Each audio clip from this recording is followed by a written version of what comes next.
il y en a qui ont reçu le Seigneur Jésus-Christ. Qui a reçu le Seigneur Jésus? Qui peut avoir la prétention d'avoir reçu le Seigneur? Tu es béni. Ça veut dire que cette parole s'adresse à toi. Parce que vous savez, l'apôtre Paul a plus parlé à l'église qu'aux païens. Les lettres de Paul s'adressent à l'église. Les lettres de Paul s'adressent aux convertis. N'est-ce pas? Les lettres, la plupart des lettres de Paul s'adressent à ses enfants spirituels et aux communautés chrétiennes qu'il a implantées, au ministère qu'il a implanté. Voilà pourquoi il précise. Ainsi donc, comme vous avez reçu le Seigneur Jésus. Vous avez reçu le Seigneur Jésus. Écoutez. Dès que tu as reçu le Seigneur Jésus, tu as l'assurance d'une chose, c'est que le pouvoir du Seigneur Jésus est appelé à te libérer de ce qui se fait dans le monde. D'accord, dans ce que je dis? Le fait que tu aies reçu le Seigneur Jésus te garantit une chose, c'est que la vie de Jésus devient ta vie. Même si tu as l'impression que ce n'est pas ça, persévère.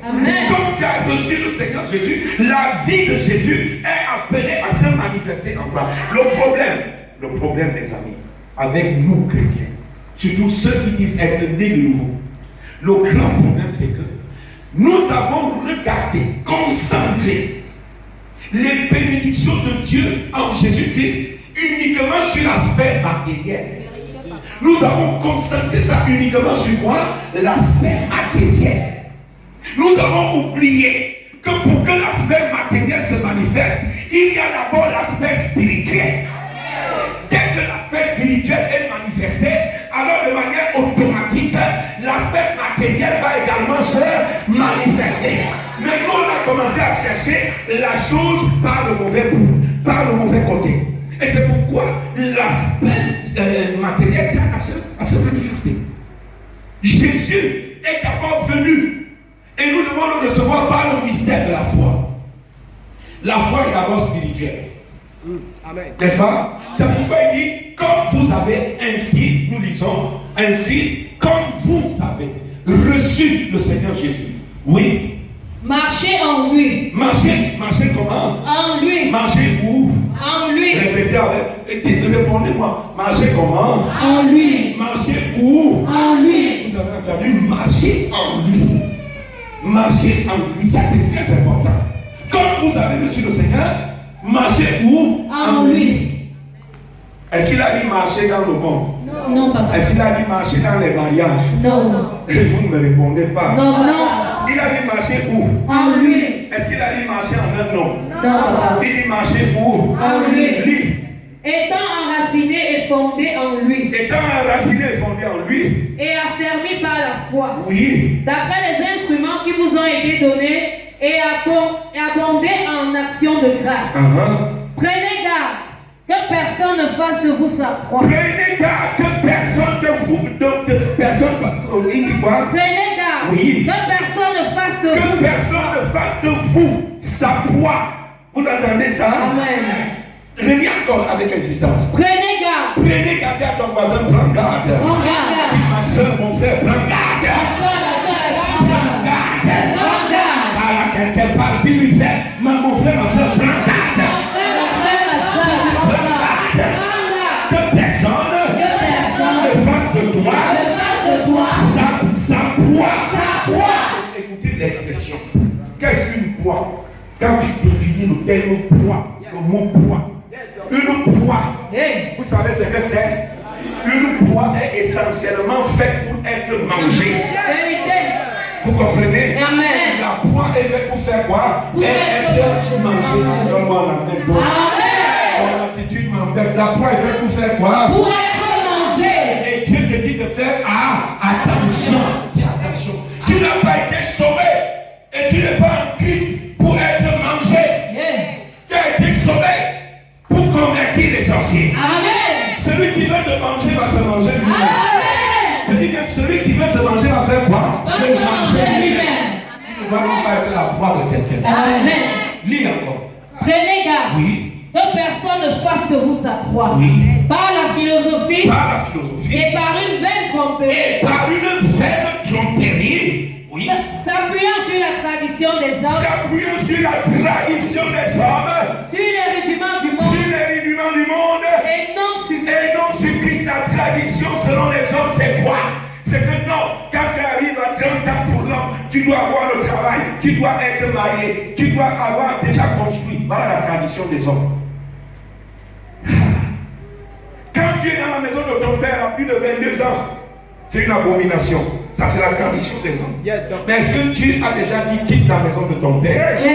À quel âge Dieu a dit à Abraham de quitter la maison de son père? Ah, quelqu'un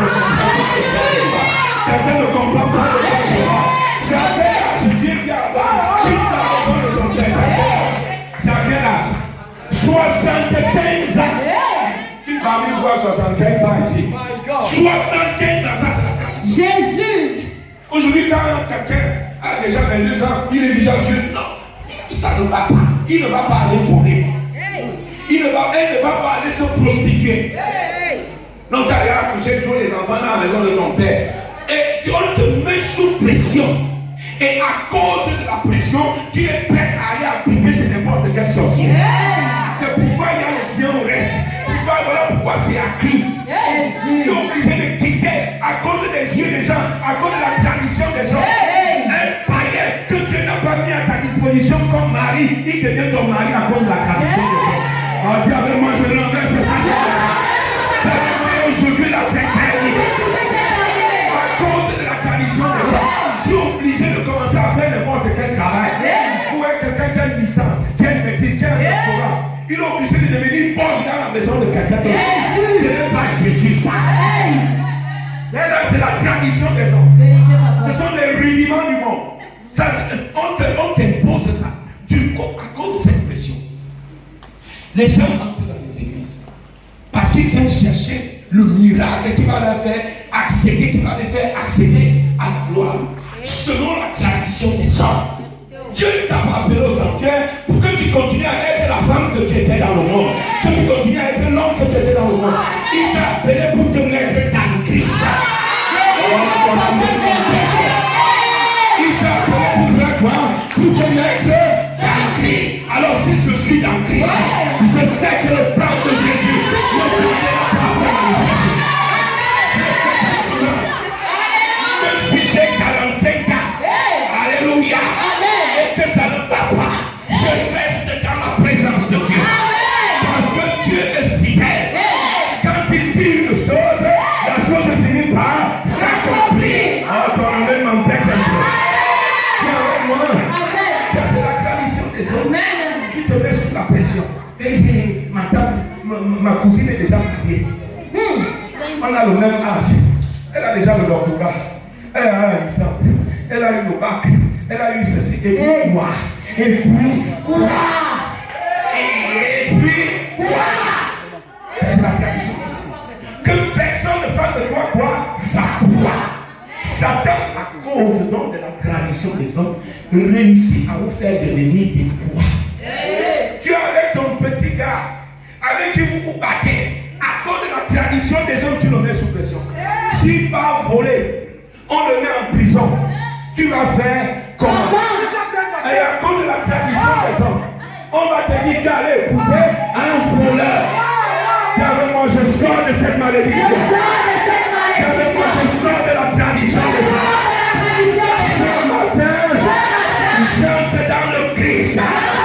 Je deviens enfant de Dieu. Toute forme de manipulation établie dans ma vie, je t'ordonne. Sors. Au nom de Jésus. C'est quelqu'un peut dire amen 3 fois. Attends, mieux sois Yamashia. Écoute, à cause de la tradition. Et c'est ça qui dérange aujourd'hui. Les gens deviennent des proies. Les pasteurs deviennent des prédateurs. Au centre de la grâce. Docteur Joseph Thierry Malade ne sera jamais un prédateur. Je reste dans la vérité de Dieu. Ce que je vous dis, si vous ne voulez pas, sortez. L'objectif pour moi est d'amener ce peuple devant la face de Dieu. C'est ça l'objectif. Alors pourquoi Dieu m'a arraché de la tradition des hommes, des rudiments du monde, faire de moi un pasteur. Selon Jésus et non selon les hommes. Même si je prêche et que ma veste ne renverse personne, j'ai l'assurance que la parole qui sort de ma bouche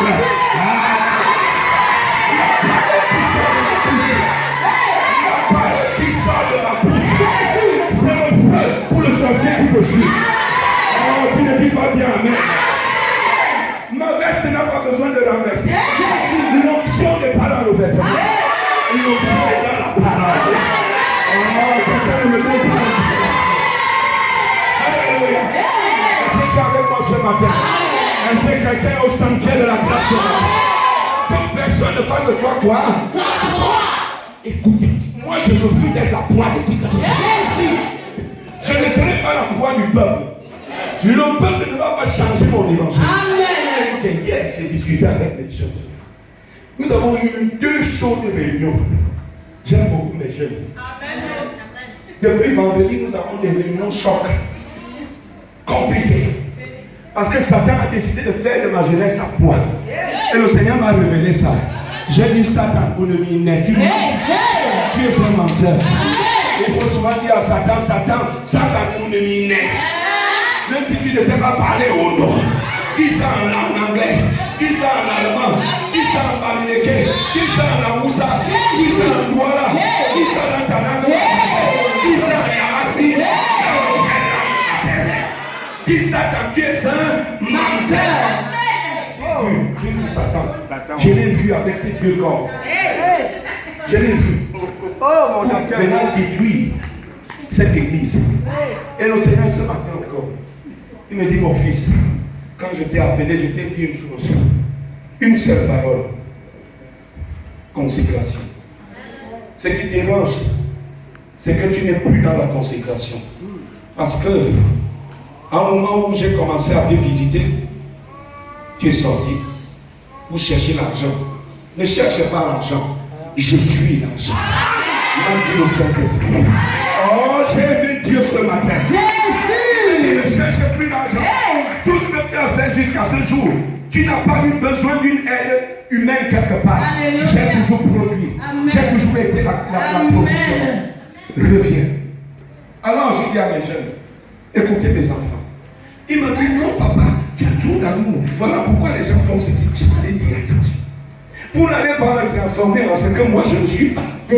Je suis un homme de Dieu. Amen. Je ne suis pas un leader spirituel comme les autres. Je suis le père d'une communauté. Amen. Et un père à l'amour. Amen. Et un père impatient. Si Dieu nous tenait en rigueur devant sa face, comme vous voulez que moi je vous tienne, même moi je ne me tiendrai pas devant Dieu. Même moi. Et comme je sais que Dieu a changé mon cœur, de mauvais qu'il était, de méchant qu'il était, mon cœur était nerveux et impulsif. Ce Dieu a changé mon cœur. La Bible dit, quand Samuel a versé l'huile de la consécration sur Saül, la Bible dit, Dieu a donné à Saül un autre cœur. Dieu a changé le cœur de Saül. Saül a commencé à prophétiser. Dieu a changé son cœur. Et de même que Dieu a changé le cœur de Saül, de même Dieu a changé mon cœur. Je ne vais donc pas devenir le pasteur que vous voulez que je sois. Moi, je vais devenir le pasteur que Dieu veut que je sois. Amen. Ça, c'est difficile au départ, mais les gens vont finir par s'arrimer à la volonté de Dieu. Amen. La Bible dit, ce n'est pas à eux de revenir à toi. Ce n'est pas à toi d'aller vers eux, de retourner à eux, mais c'est à eux de revenir à toi. Quand le Seigneur t'a appelé, bien-aimé, les choses ne marchent plus comme le monde veut que ça marche. Les choses marchent comme toi, tu veux que ça marche. Et je vous disais à partir de ce matin, d'être très intelligent. L'intelligence fait en soi quoi? Une vertu qu'on appelle la patience. Vous comprenez? L'intelligence fait en soi quoi? Une vertu qu'on appelle quoi? La patience. Il faut noter ça. L'intelligence de cet esprit fait en soi quoi? Une vertu qu'on appelle comment? Qu'on appelle quoi? La patience. Parce que tant que tu n'es pas patient, tant que tu ne manifestes pas la vertu qu'on appelle la patience, cette capacité spirituelle qui te donne l'autorité sur tous les démons, tant que tu ne manifestes pas ça, il te sera difficile de voir les promesses de Dieu se manifester dans ta vie. Et c'est ce qui arrive à beaucoup de personnes, même dans l'église. Vous voyez des jeunes gens, vous voyez des gens qui arrivent à l'église. Dès qu'ils commencent à sentir la chair de poule du Saint-Esprit, il dit, Dieu m'a parlé. Dieu m'a dit d'aller fonder un ministère. Dieu m'a dit d'aller créer une église. Dieu m'a dit, d'abord ils utilisent des expressions qui ne sont pas ecclésiastiques. des expressions non conventionnelles, des expressions non révélées. Déjà, ils ne savent pas qu'on ne crée pas une église. L'église de Dieu est déjà créée par Dieu lui-même, au moyen de la gloire. L'église de Dieu est créée. Jésus-Christ, même Jésus n'a pas créé l'église. Jésus est venu montrer au monde entier comment devenir enfant de Dieu. Parce que l'église existe depuis. L'église existe depuis la chute de l'homme dans le jardin d'Éden. Dès que l'homme a péché, Dieu a institué l'église. L'objet de l'église, c'est ramener l'homme à sa condition originelle, c'est-à-dire dans le jardin d'Éden. L'église, donc, c'est Dieu. Dieu est la tête. Et il a conféré ce pouvoir à Jésus-Christ. Il a fait de Jésus-Christ la tête de l'église, le chef de l'église. Alors quand vous voyez quelqu'un dire, je m'avais créé une église, sachez qu'il n'est pas pasteur. Il n'est pas appelé.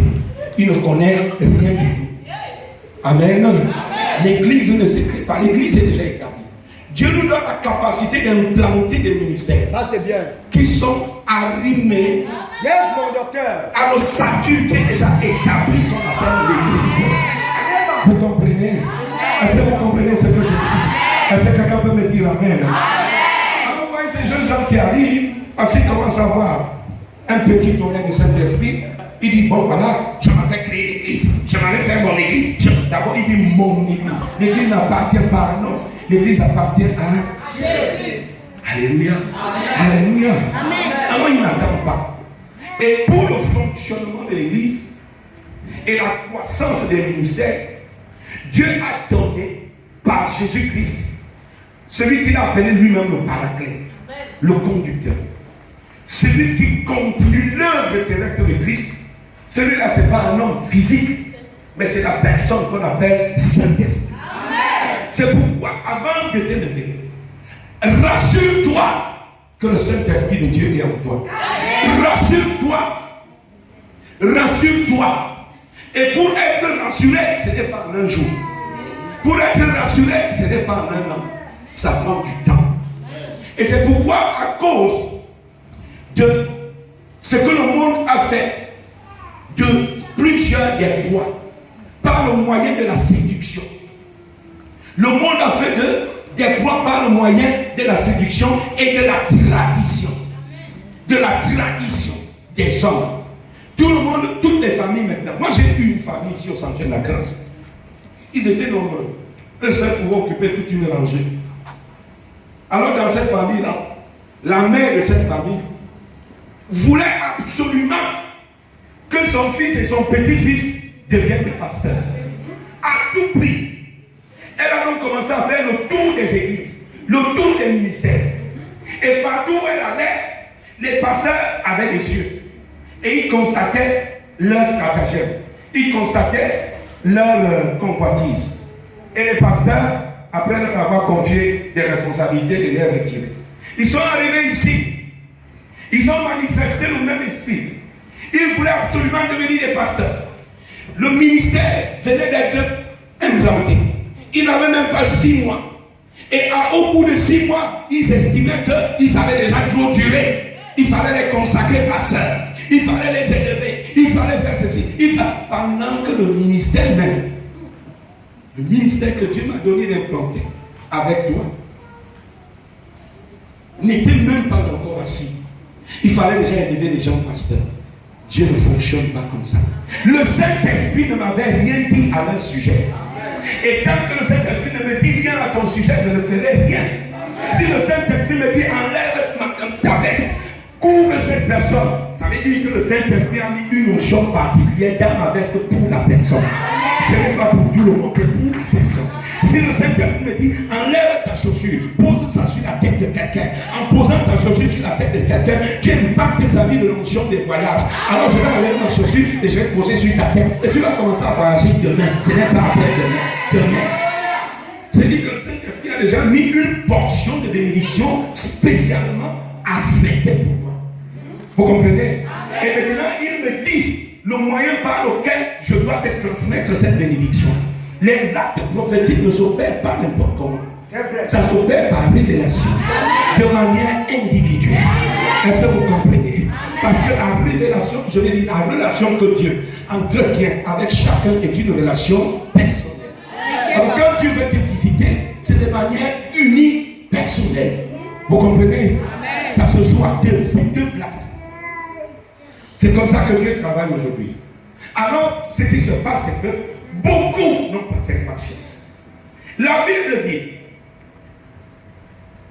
Actes des Apôtres, chapitre 13. Lisons ça. Chapitre 13, verset, à partir du verset 1er.